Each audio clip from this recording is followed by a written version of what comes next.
پر قوت و شوکت کے ساتھ ٹوٹ چکا ہے، بگڑ چکا ہے، ختم ہو چکا ہے، نادم و رسوا ہو چکا ہے، اور یقیناً باطل کے ساتھ تو یہ ہونا ہی تھا۔ قرآن کریم اللہ رب العالمین کی آخری کتاب ہے۔ اس سے پہلے اللہ رب العالمین نے اپنے متعدد محبوب بندوں پر، انبیاء کاملین پر صحائف کی صورت میں، کتب کی صورت میں کتابوں کا نزول فرمایا، لیکن قرآن مجید برہان رشید و عظیم کتاب ہے جو اپنے پیارے نبی خاتم النبیین جناب محمد رسول اللہ صلی اللہ علیہ وسلم کے قلب منیر پر اس کا نزول ہوا۔ ہر فن کی ایک تعریف ہوتی ہے، اس کا ایک موضوع ہوتا ہے اور ایک اس کی غرض و غایت ہوتی ہے۔ قرآن کریم فرقان حمید کی اپنی تعریف، مضبوط تعریف رکھتا ہے، اپنا ایک ہدف اور اپنا ایک موضوع رکھتا ہے اور اپنے نزول کی غرض و غایت رکھتا ہے۔ قرآن کریم کی تعریف ہمارے ائمہ اصولین نے اپنی کتابوں کے اندر یہ کی ہے کہ یہ اللہ رب العالمین کی وہ کتاب ہے جو عربی زبان میں ہے اور نبی کریم علیہ السلام کے قلب منیر پر یہ نازل ہوئی ہے، الفاظ اور معنی کا یہ مجموعہ ہے اور یہ تواتر کے ساتھ بلا کسی شبہ اور ریب کے ہم تک پہنچی ہے۔ یہ قرآن کریم کی تعریف عموماً ہماری اصول کی کتابوں میں کی جاتی ہے۔ اس کا موضوع، قرآن کریم کا موضوع کیا ہے؟ قرآن کریم کا موضوع انسان ہے۔ یہ انسان سے خطاب کرتا ہے اور انسان کی تمام تر ضروریات جو اسے ضرورت ہے اس کو پورا کرتا ہے۔ اور قرآن کریم کے اغراض و مقصد کیا ہے؟ اس کے اغراض و مقاصد یہ ہے، اس کی غرض و غایت یہ ہے کہ اس کا غرض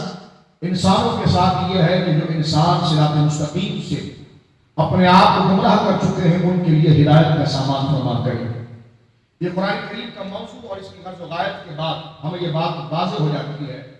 کہ اللہ رب العالمین نے اپنے محبوب کریم علیہ السلام کو یہی ارشاد فرمایا کہ محبوب جب قرآن کریم کی تلاوت کیا کرو تو شیطان مردود سے میری پناہ میں ضرور آیا کرو، اور اعوذ باللہ من الشیطان الرجیم، یعنی شیطان مردود سے میں مولا تیری پناہ میں آتا ہوں۔ اور یہ قرآن کریم نے ایک جگہ پر نہیں بلکہ قرآن کریم کی تلاوت کرنے والے اور قرآن کریم سے فہم ہدایت حاصل کرنے والے کے لیے قرآن میں ایک جگہ پر نہیں متعدد جگہ پر یہ وصیت اور نصیحت قرار دی ہے۔ اس لیے بعض ائمہ فقہ نے قرآن کریم کی تلاوت سے پہلے تعوذ اعوذ باللہ من الشیطان الرجیم کو پڑھنا فرض قرار دیا ہے۔ یقیناً قرآن کا مقصد اور قرآن کا موضوع جب انسان ہے اور اس کی غرض و غایت جو ہے وہ انسان کی ہدایت ہے، تو یقیناً انسان کی ہدایت اس چیز میں ہے کہ وہ اللہ رب العالمین کو پہچان کے اس کی معرفت کو پائے۔ تو اللہ رب العالمین کی معرفت، اس کی پہچان، اس کا پتہ صرف ہمیں قرآن مجید سے ملے گا۔ اللہ رب العالمین کی وہ کتاب ہے جو اللہ رب العالمین کا عرفان، اس کی معرفت پر رحمت فرماتی ہے،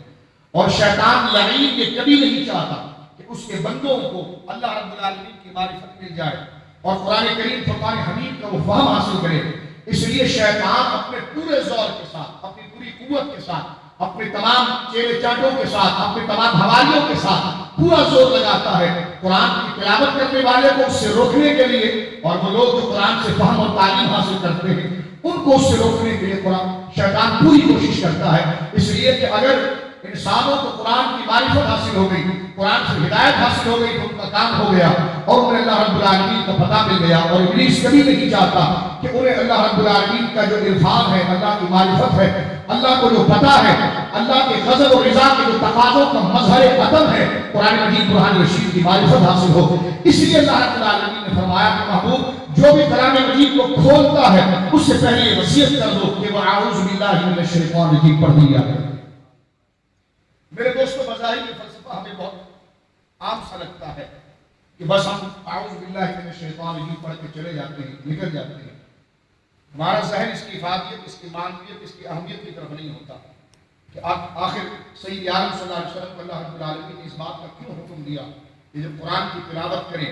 تو شیطان مردود سے میری پناہ کو طلب کریں اور اس کے مکر و کید سے بچنے کے لیے میری پناہ کو طلب کریں۔ ہم عموماً ایک عادت کے طور پر محض اور ایک رسم کے طور پر اس بات کو سمجھتے ہیں اور تعوذ اعوذ باللہ من الشیطان الرجیم بسم اللہ الرحمن الرحیم پڑھ کر ہم قرآن کریم کی تلاوت کو شروع کر دیتے ہیں، لیکن ایسا نہیں ہے۔ ایک بہت بڑی اہمیت اس کے اندر موجود ہے، ایک بہت بڑا مقصد اس کے اندر موجود ہے، ایک بہت بڑا راز اس کے اندر موجود ہے کہ اگر مومن اپنے ذہنوں کے اندر اس راز کو نہ بٹھائے تو شیطان اسے کہیں بھی گمراہ کر سکتا ہے۔ سورہ اعراف کے اندر اللہ رب العالمین ارشاد فرماتے